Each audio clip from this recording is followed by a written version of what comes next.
everyone. Thanks for coming back for another one. Out doing a little bit more duck hunting today.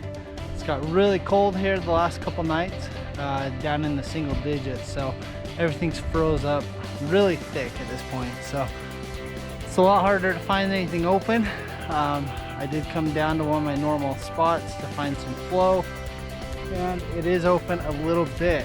It's a little channel, and the majority of it's froze with just a little bit of open right in the middle of it. Coming in here, there were some ducks and coots on it, so hopefully some more ducks will come in this afternoon, and we don't go home empty-handed. So. Anyways, very light setup today. I'm hunting with 3 decoys. It's a long walk to get to this spot, and I wasn't even sure if it would be open, so I brought 3 decoys. So we'll see if it can work and pull them in.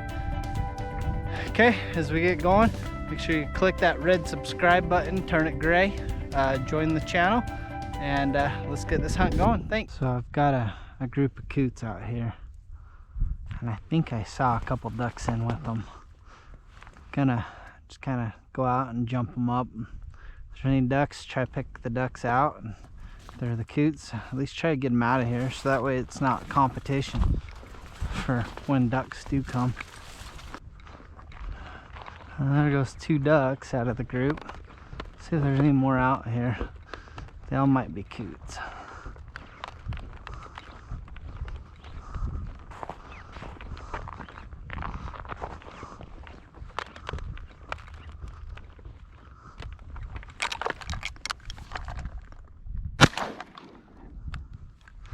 A couple shovelers got out of there.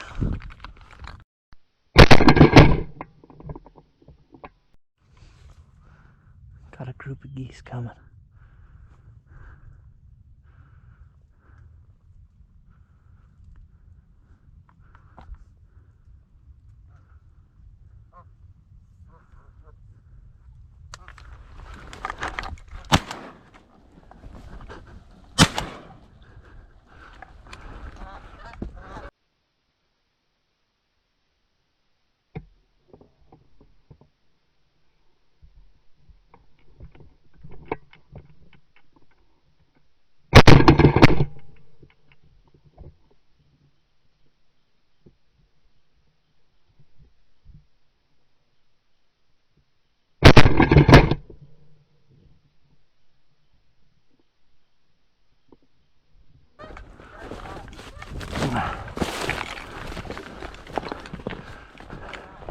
Got 1 goose down. Yeah, baby.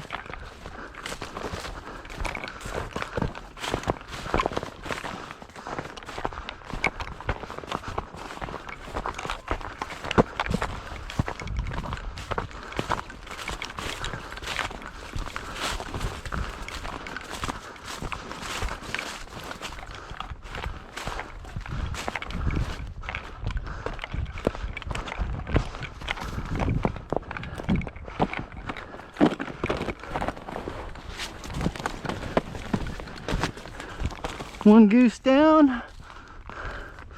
Kind of a cool neck on it here.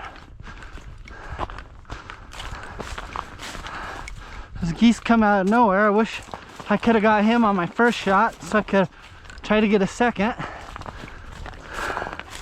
But I missed him on my first. But got followed up on the same bird I was shooting at. Got him on my second one, and hell yeah.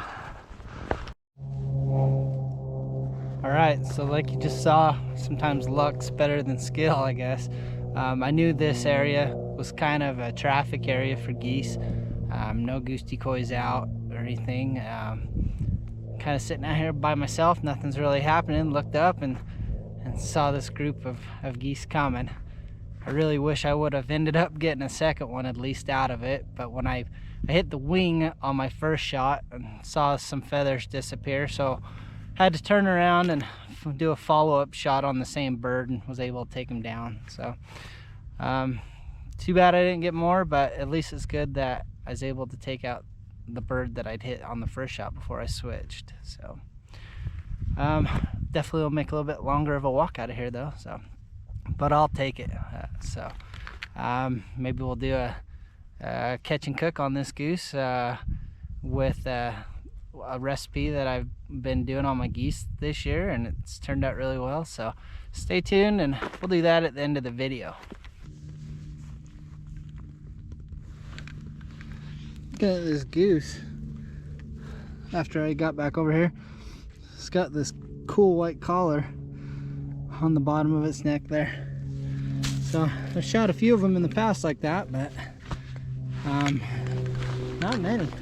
All right, so obviously the hunting didn't go near as fast as what I'd hoped. So sun's gonna be down here in just a few minutes. We've only got about 6 minutes of legal shooting light left. So without seeing anything, I'm gonna actually go ahead and start walking out of here. Stick around for this catch and cook I'm gonna do here at the end of the video. This goose, the way I do it, you'd swear you're eating a good steak. So stay tuned for that. Okay, so this is my first catch and cook on the channel. But last night when I got home, I just breasted the goose out like normal. And then I came in and put it in a Ziploc bag with a bottle of Italian dressing. Let that sit overnight, and anyways, I'll show you how to do this goose.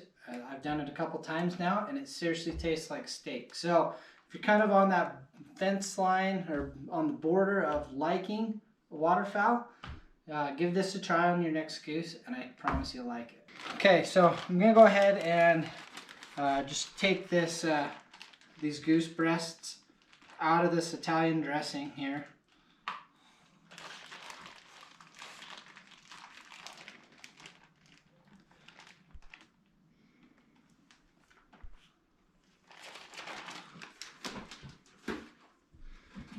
Then I'm gonna be trimming up a bunch of fat and like silver skin off of these, which is what's gonna hold a lot of your game flavor. So I'm just taking a paper towel and kind of dabbing the excess dressing off of here, so that way I can kind of see what I'm doing. Okay, so you can kind of see on here, you got the fat, and then all along the outside of this, there's a silver skin that if you trim this off, it will look like a lot darker of a meat than with this on it. I went through and I trimmed that all up, got as much of the fat off that I could, and then I tried to trim the silver skin up the best I can. There's still a little bit left on here, but you'll be able to see you know, it's looking a lot deeper of a red of meat there instead of the gray that you'll see with the silver skin.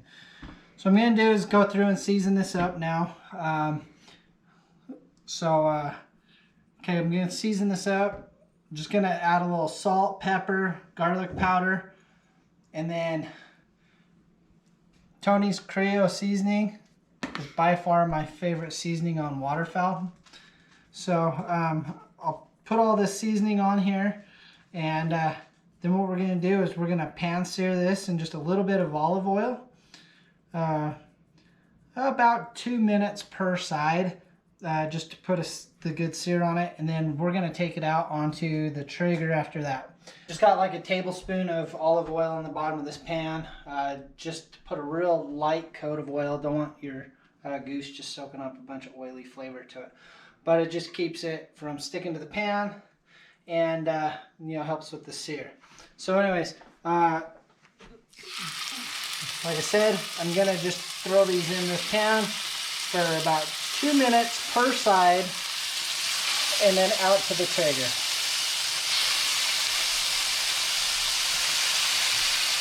Just shy of 2 minutes per side. My pan got a little hotter than expected, so I'm just going to go ahead and pull these off. I'm going to be heading outside to the Traeger, which I've already got preheated. It's going to be about 225 to 250. It's pretty cold outside today, so temperature's running a little low. If you don't have a smoker, you could do it in your oven, probably the same way, 250 to 300 to finish them off. But I like the Traeger. It adds kind of that smoked grilled flavor. So out we go.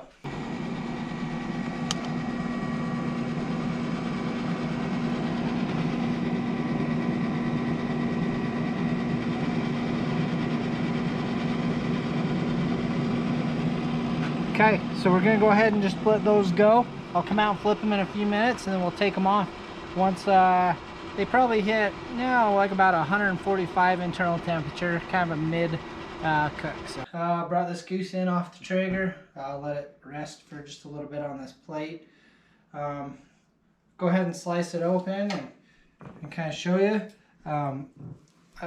When I've done this in the past, I just do real thin strips of it. Try not to overdo it with it being waterfowl. It's kind of the key to waterfowl. So just real thin strips is the best way I like to eat it.